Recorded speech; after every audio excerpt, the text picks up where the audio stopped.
Shalom.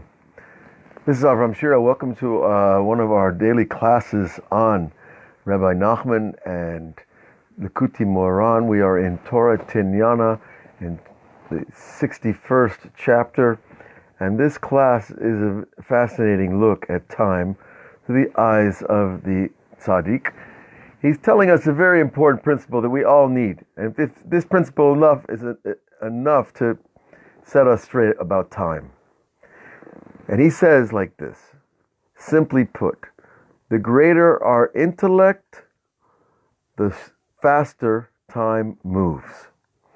And the smaller the intellect, the slower time moves. Now, the issue, of course, is how do we define intellect? Now, we're not talking about just the intellect of the absorption of knowledge, learning from books, and, of course, life experience is another form of learning intellect. But here we're also talking about perception of reality around you and processing information. It's one thing to gather information. It's another thing to be able to process information. Okay, and a lot of people are able to learn and know things and remember things, and that's certainly part of being smart, being intelligent. But it's another thing altogether to know how to use information, how to organize information, to prioritize information, and to know what's useful when and where. So these are just two aspects of intelligence. There are many aspects of intelligence. There's kinetic intelligence, intelligence of the body. There's musical intelligence. There's physical intelligence, like sport, etc. That's the intelligence of the body. And then there's mathematical intelligence, there's language intelligence, there's many types. But the point is that all these different types of intelligence have impact on our perception of time. And the more we expand our consciousness, the faster time moves. Until, guess what? You take off outside of time. That the mind is boundaried by time. That we want to ask, 30 years ago, I wanted to know, where does God meet man? Where's that interface? Where does the divine begin and the human end?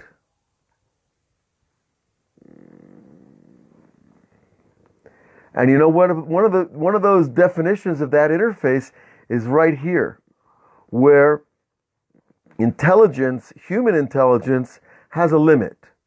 Of course, divine intelligence does not have a limit. And the line between the two is time. Because once you leave time, you enter the realm of divine intelligence. And that's where the past and the present and the future are not simply all in one movie theater in your mind. Rather, when you are above time, you are timeless. And so, you know, it's like people think that if I could only be young again, and there's this ancient myth of the fountain of youth, that if I could only go back to being young again. But I don't want to be young again. I'll lose too many IQ points, you know. I'll be a dumb 17-year-old again. In Israel, they call them tipesh esrei. Tipesh means stupid, right? And esrei means a teenager. So you figure it out. No, we don't want to go back to being young. We want the intelligence of age and wisdom with a strong, healthy body.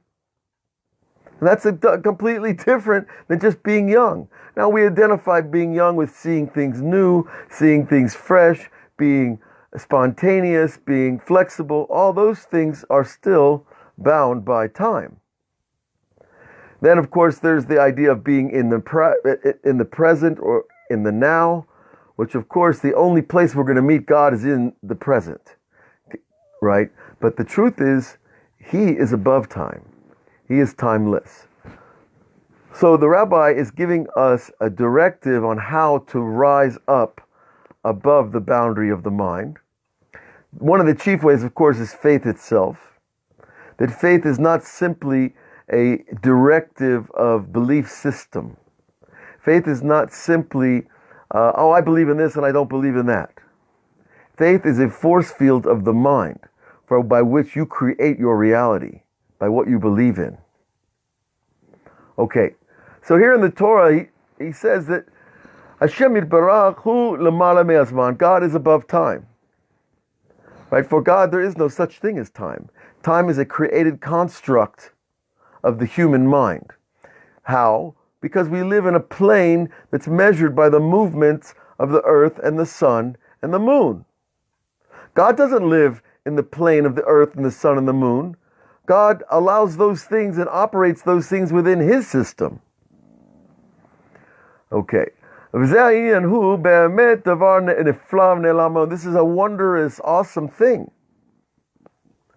It's impossible for a normal human mind to grasp this. Shalom to all of Mexico. God should protect you, all of you. However, we should know the essential feature of time is that we don't understand above time. That we're trapped in the construct of days and weeks and months and years and minutes and being on time for work and being on time for school and all the other impositions that time makes upon us. But you notice, when you're under pressure, in the famous book, Man of La Mancha is a movie, but there's a book called Don Quixote, right? By Cervantes. Cervantes, his character says, "Dress me slowly, I'm in a hurry." Now grasp that phrase for a minute. Dress me slowly, I'm in a hurry. In other words, because I'm in a hurry mentally, if I get dressed slowly, I'll slow down time. Now we see this everywhere. When you go on a trip, it takes a long time to get there because anticipation stretches time. And when you come home from the trip, it happens very fast, even though it's the same number of miles. That's because I'm not in the state of anticipation. And anticipation means I'm not being in the now. I'm being in there in getting to my goal. If I want to be with God, which is above time, I've got to be in the now with God. I can't be in when I get to my goal. And the same thing is true with love. When you're in love, everything goes like super fast. Or when you're having fun, which fun is an aspect of love really, because you love what you're doing. Or certainly when you love another person for the first time and you fall in love with a person, then it's like you're so excited to be around them that you're not in time. And things go very quickly. And we all know what it's like when something happens, a little argument, and all of a sudden time gets a lot longer, right? Stretches out real fast. So here again we see the mind is influencing our perception of time. And there are other examples of this, of course, when you're moving fast, physically fast, like in a jet plane, time changes as well. So let's see what else Rabbi Nachman wants to teach us. And this is the principle. This is really worth writing down. He says like this, the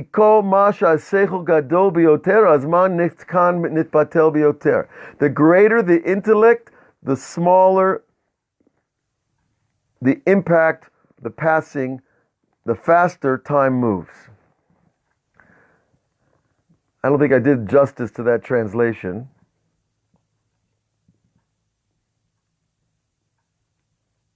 And he says that 70 years can pass like 15 minutes. How? Where do you see that? In a dream.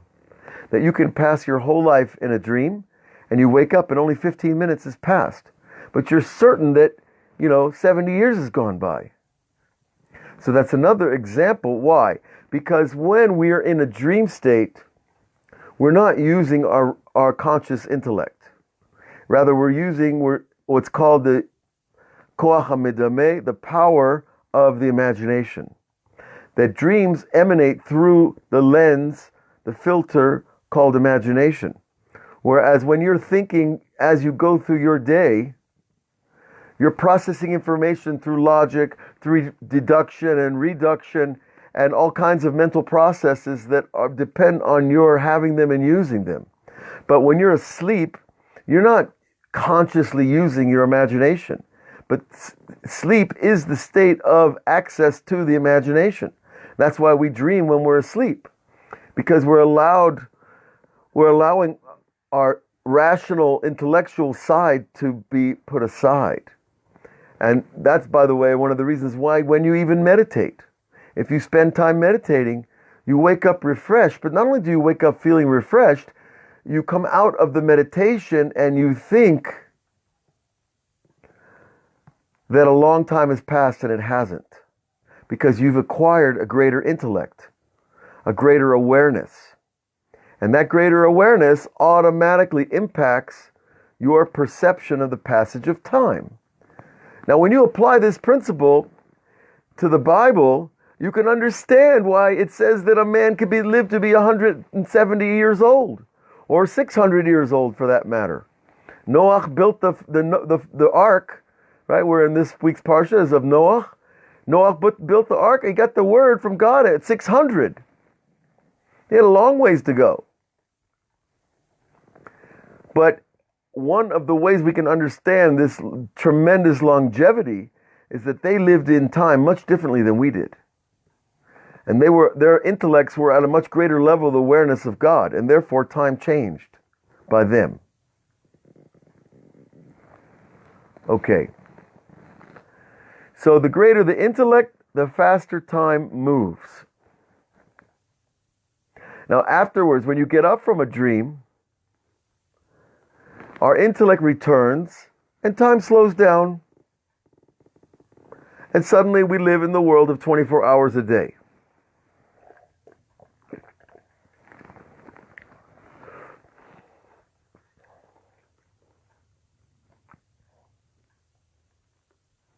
And now the next point he brings up is fascinating as well. That if you spend your time meditating, praying, learning Torah, doing good deeds. By the way, when you do good deeds, you're actually operating also on the boundary between time and outside time. Because when you do an act of kindness for somebody else, you are elevating the moment above the moment. Okay, that's worth repeating. When you do a kind of act of kindness, you're elevating that moment of the act to being something above the moment. And that moment, of course, goes into your bank account called the world to come.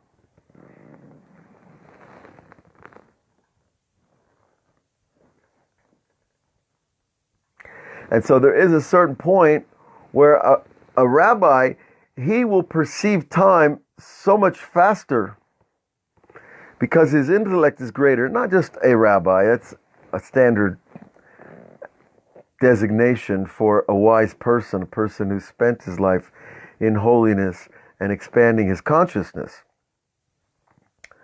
When you do that, you can see something move much faster than other people. In other words, someone will tell you a story and you can see 20 years ahead immediately. Because your understanding of time is moving so much faster. What's a 70-year life by you, you can hear it in 15 minutes.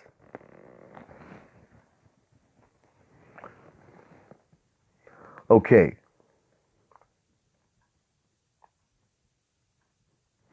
And that, of course, the dream state where you have the experience of 70 years passing in 15 minutes. There's a famous Talmud about Honi HaMagil. There was a rabbi, a holy man named Honi, who challenged God during a time of drought. And he said, God, we need rain. And no rain came. And he prayed, no rain came. And so he drew a circle around himself. He said, God, I'm not leaving the circle until it rains. A ma'agal is a circle. So that's how he got the nickname. And he drew a circle. He says, I'm not leaving the circle, God, until you make it rain. And immediately the rain came down super hard. And said, God, wait, this is too hard rain. This is dangerous rain. This is washing away the topsoil. We need a little rain.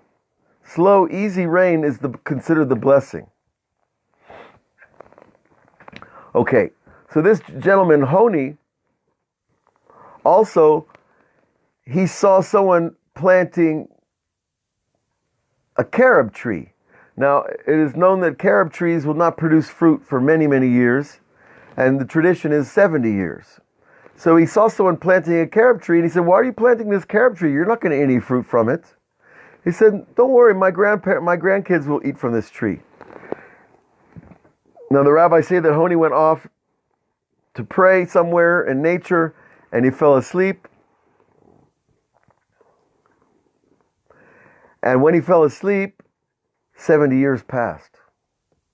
And he woke up, and he went back to the field where that carob tree had been planted, and he saw there were carobs, there was fruit, and there was someone picking the carobs. And he said, the young man asked him, "Who are you?" And he said, "I'm Honi, I'm Agil." And they laughed at him and said, "There's no way, that was 70 years ago." So the 70 years, of course, is a metaphor for this transition of the soul as well. Now,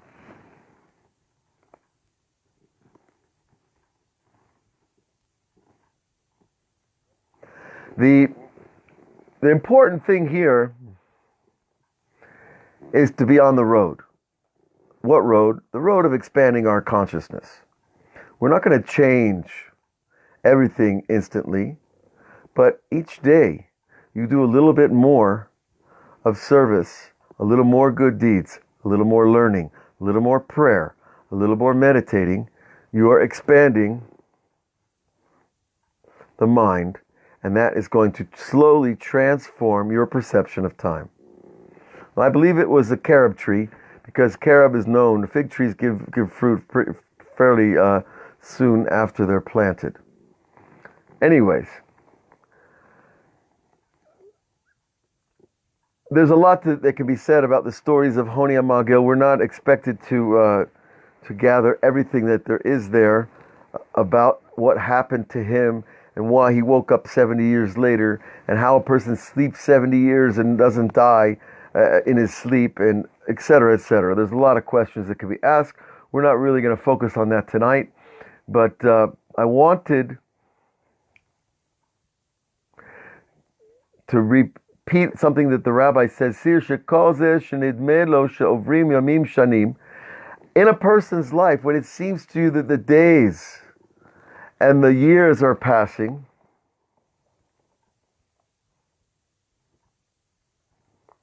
when these days and years are passing,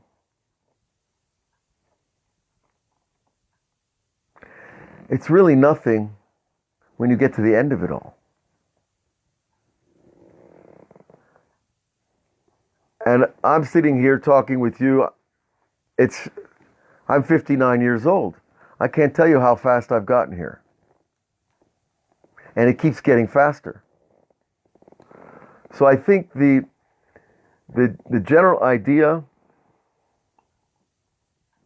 is clear to us, that we have to expand our consciousness to change our relationship to time, and by doing so, we start to live a different quality of life.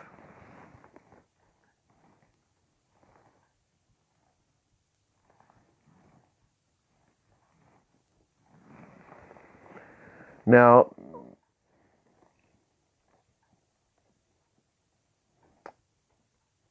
some of us are always going to feel, this is too much for me, it's too hard for me. I need down-to-earth, everyday advice on how to serve a God. And I think that's very true.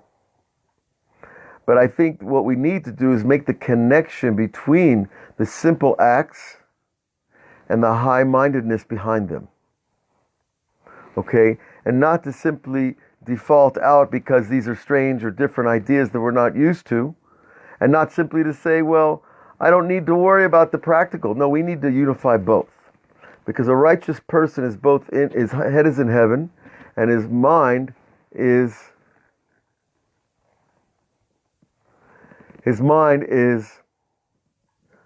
in heaven, but his feet are on the earth. And we have to have both. So I think that really we need both of these ideas. We need the great ideas that we're being given here, and we need to make them practical in our everyday lives. So I find that it's very helpful is that when I feel stressed about time, I take a deep breath and I stop. Just like Don Quixote did, right? And just like many other teachers have taught us to take a deep breath before you do a mitzvah, before you make a blessing, before you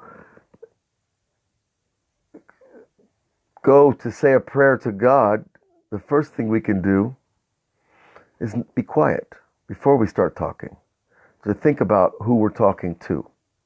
And all of these are actually pausing and slowing down time. And by doing so, then we can enter the act itself. And when we enter the act itself, it becomes a much more spiritual act. And we can put more of ourselves into it. And so we don't want to do things by rote memory and constantly just doing them over and over.